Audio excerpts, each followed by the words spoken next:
এখন থেকে কাঁচা আমের আমসত্ত্ব বা ম্যাঙ্গোবার বানানোর জন্য আপনাদের আর রোদের দিকে তাকাতে হবে না। জাস্ট চুলা থেকে নামিয়ে ঠান্ডা হওয়া পর্যন্ত অপেক্ষা করবেন, এরই মধ্যে আমসত্ত্ব ইনস্ট্যান্ট রেডি। আসসালামু আলাইকুম everyone, welcome back to my channel. রোদে শুকিয়ে আমসত্ত্ব বানানোর জন্য আমাদের কিন্তু মিনিমাম 2 থেকে 3 দিন টাইম দিতেই হয়। এছাড়াও রোদে আমসত্ত্ব শুকানোটা অনেক বেশি প্যারাদায়ক হয়ে যায়। তবে আমার এই রেসিপি দেখে আপনারা আমসত্ত্ব বানালে চুলা থেকে নামানোর পরপরই খেতে পারবেন, এত ইনস্ট্যান্ট বানানো যায়। সো যেমন তেমন রেসিপি খোঁজাখুঁজি বাদ দিয়ে আমার এই রেসিপিটি দেখার পর ঝটপট আমসত্ত্ব বানাতে চলে যান, কারণ এখনই বানানোর পারফেক্ট সময়। বাজারে প্রচুর কাঁচা আম পাওয়া যাচ্ছে। বিসমিল্লাহ। আমসত্ত্ব বানানোর জন্য এখানে 1 কেজি কাঁচা আম আমি আগে থেকেই খুব ভালোভাবে ধুয়ে পরিষ্কার করে ছোট টুকরো করে কেটে নিয়েছি। আম কেটে নেওয়াটা আমি আপনাদের দেখালাম না, কারণ খোসা ছাড়িয়ে আম ছোট করে কেটে নিতে তো আমরা সবাই পারি। এবারে আমের টুকরোগুলো আমি চুলায় একটি প্যানের মধ্যে নিয়ে নিচ্ছি। সাথে দিয়ে দিচ্ছি 1 কাপ পানি। চেষ্টা করবেন পানির পরিমাণটা যত কম দেওয়া যায় আর কি, এতে করে পরবর্তীতে আমসত্ত্বটা আমাদের বেশিক্ষণ ধরে জাল করতে হবে না। পানি যত কম দিতে পারবেন আমসত্ত্বটা তত দ্রুত তৈরি করা যাবে। পানিটা দেওয়ার পরে এবার চুলাটিকে জ্বালিয়ে আমের টুকরোগুলোকে খুব ভালোভাবে সেদ্ধ করে নিতে হবে। জাল করতে করতে দেখতে পাচ্ছেন আমের টুকরোগুলো কিছুটা সেদ্ধ হয়ে গলতে শুরু করেছে, তবে এখনও কিন্তু পুরোপুরিভাবে সেদ্ধ হয়নি। একদম পুরোপুরি সেদ্ধ হয়ে গলে আসা পর্যন্ত আমি এগুলোকে জাল করে নিচ্ছি। এই পর্যায়ে আমের টুকরোগুলো খুব সুন্দরভাবে সেদ্ধ হয়ে গেছে, দেখতে পাচ্ছেন সম্পূর্ণ গলে গেছে। আমি একটু ভালোভাবে জোরে সোরে নাড়াচাড়া করে নিয়ে আরও একটু গলিয়ে নিচ্ছি, এতে করে আমের মিশ্রণটা ছেঁকে নিতে সুবিধা হবে। এবারে আমের মিশ্রণটা চুলা থেকে নামিয়ে কিছুটা ঠান্ডা করে নিয়েছি। ঠান্ডা হওয়ার পর একটি স্ট্রেনারে নিয়ে ছেঁকে নিচ্ছি। এই কাজটা অবশ্যই করতে হবে যদি আপনি একদম মসৃণ এবং সফট আমসত্ত্ব তৈরি করতে চান। ছেঁকে নেওয়ার পরে দেখুন আমের বীজের সঙ্গে যে সাদা অংশটা থাকে ওইটা কিন্তু আলাদা হয়ে গেছে। যদিও এই আমের মধ্যে আঁশ নেই, তবে আঁশ জাতীয় আম নিলে কিন্তু অবশ্যই ছেঁকে নেবেন, আঁশটাকে আলাদা করে ফেলতে হবে। এই পর্যায়ে আমের মিশ্রণটাকে একটু নেড়েচেড়ে ভালোভাবে মিশিয়ে নিচ্ছি। আর দেখতেই পাচ্ছেন এই মিশ্রণটা কিন্তু এখন বেশ পাতলা আছে। এখন এটা দেখানোর কারণ হচ্ছে খুব অল্প সময়ে আমসত্ত্ব তৈরি করার জন্য কেমন পিউরি তৈরি করতে হবে সেটা একটু পরে আপনাদের দেখিয়ে দিব। সম্পূর্ণ আমের পিউরিটা এই পর্যায়ে চুলা একটি প্যানে নিয়ে নিচ্ছি। আমি আবারও দেখিয়ে দিচ্ছি আমের পিউরির ঘনত্বটা আপনারা দেখুন, এটা এখন কিন্তু বেশ পাতলা রয়েছে। সবকিছু আপনারা একটু মনোযোগ দিয়ে খেয়াল করবেন, হ্যাঁ, কারণ এটা অনেকেই বিশ্বাস করতে চায় না যে রোদ ছাড়া আমসত্ত্ব তৈরি করা যায়।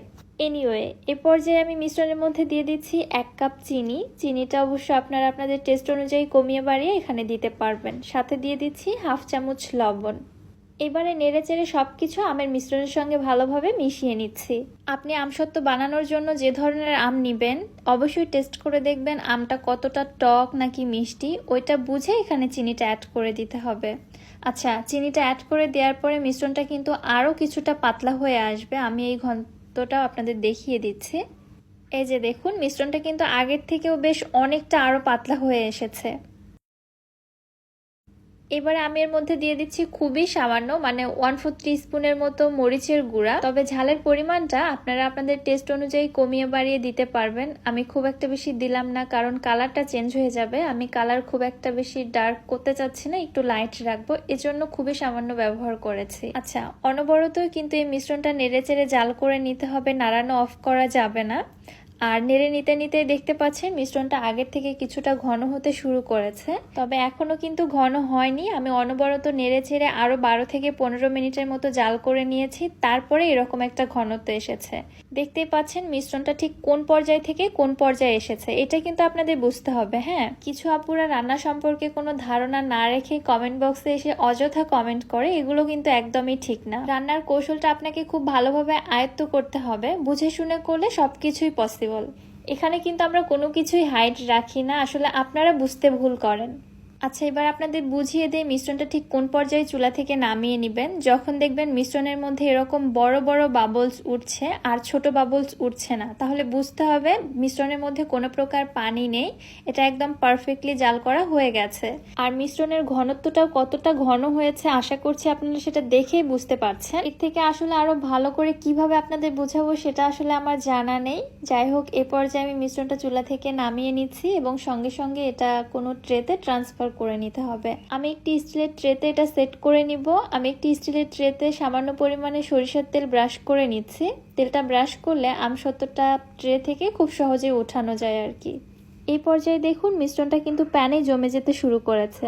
সো একদমই দেরি করা যাবে না, মিশ্রণটা সঙ্গে সঙ্গে আমি ট্রেতে ঢেলে নিচ্ছি এবং সঙ্গে সঙ্গে এটাকে খুব ভালোভাবে ট্রের মধ্যে স্প্রেড করে নিচ্ছি যেন সব দিক থেকে সমানভাবে ছড়িয়ে যায়। এবার আর কিছুই করতে হবে না, এই ট্রেটিকে আমি ফ্যানের বাতাসে অথবা এমনি থেকে রেখে দেব জাস্ট এটা ঠান্ডা হয়ে আসা পর্যন্ত। যতক্ষণ এটা ঠান্ডা হতে টাইম লাগবে আমসত্ত্বটা সেট হতে ঠিক ততটাই টাইম লাগবে। এটা রোদে দেওয়া বা চুলার নিচে দিয়ে শুকিয়ে নেওয়ার কোনো প্রয়োজন নেই। ঠান্ডা হওয়ার পরে দেখতে পাচ্ছেন আমার এখানে আমসত্ত্বটা খুব সুন্দরভাবে সেট হয়ে গেছে মাশাআল্লাহ। আমি আমসত্ত্বের পুরুত্বটা একটু মোটা রেখেছি, আপনারা যদি পাতলা করে তৈরি করতে চান তাহলে আপনারা একটু পাতলা করে ছড়িয়ে দিবেন। আমি যে পরিমাণে আমসত্ত্ব বানিয়েছি সেটা একটি ট্রেতেই নিয়েছি, এতে করে এটা অনেক বেশি মোটা হয়েছে। আমার কাছে এরকমটাই ভালো লাগে আর কি। এবার আমসত্ত্বটা আমি আমার পছন্দ মতো কেটে নিচ্ছি, আপনারা আপনাদের পছন্দ মতো কেটে এটা সংরক্ষণ করে রেখে দিতে পারেন। আচ্ছা, এই আমসত্ত্বটা সংরক্ষণ করার জন্য কিন্তু অবশ্যই আপনাকে রোদে দিতে হবে। এইভাবে আসলে সংরক্ষণ করা যায় না, এতে ফাঙ্গাস পড়ে যেতে পারে। তবে আমসত্ত্ব যেহেতু খুবই পছন্দের জিনিস সবারই, 1 বছর পর্যন্ত বা 6 মাস পর্যন্ত তো বাসায় সংরক্ষণ করে কেউই রাখে না আমার মনে হয়। আপনারা যদি সংরক্ষণ করে রেখে দিতে চান তাহলে অবশ্যই একটু মাঝে মাঝে রোদে দিয়ে রেখে দিবেন, তাহলে এটা 1 বছর পর্যন্ত ভালো থাকবে। আমসত্ত্বটা কতটা পারফেক্ট এবং লোভনীয় হয়েছে মাশাআল্লাহ, আপনারা তো দেখতেই পাচ্ছেন। এরকম আমসত্ত্ব দেখার পর কি লোভ সামলানো যায় বলেন তো? সবার জিভে অলরেডি পানি চলে এসেছে, এটা আমি জানি। তো আপনারাও একদম দেরি না করে বাসায় তৈরি করে ফেলুন। আর রেসিপিটি আপনাদের কাছে কেমন লাগলো অবশ্যই আমাকে কমেন্ট করে জানাবেন। ভিডিও ভালো লাগলে যারা আমার ইউটিউব চ্যানেল থেকে ভিডিওটি দেখছেন চ্যানেলটি সাবস্ক্রাইব করে দিবেন এবং যারা ফেসবুক পেজ থেকে দেখছেন পেজটিতে একটি ফলো দিয়ে দিবেন। আজকের মতো তাহলে এখানেই বিদায় নিচ্ছি। সবাই ভালো থাকবেন, সুস্থ থাকবেন। আল্লাহ হাফেজ।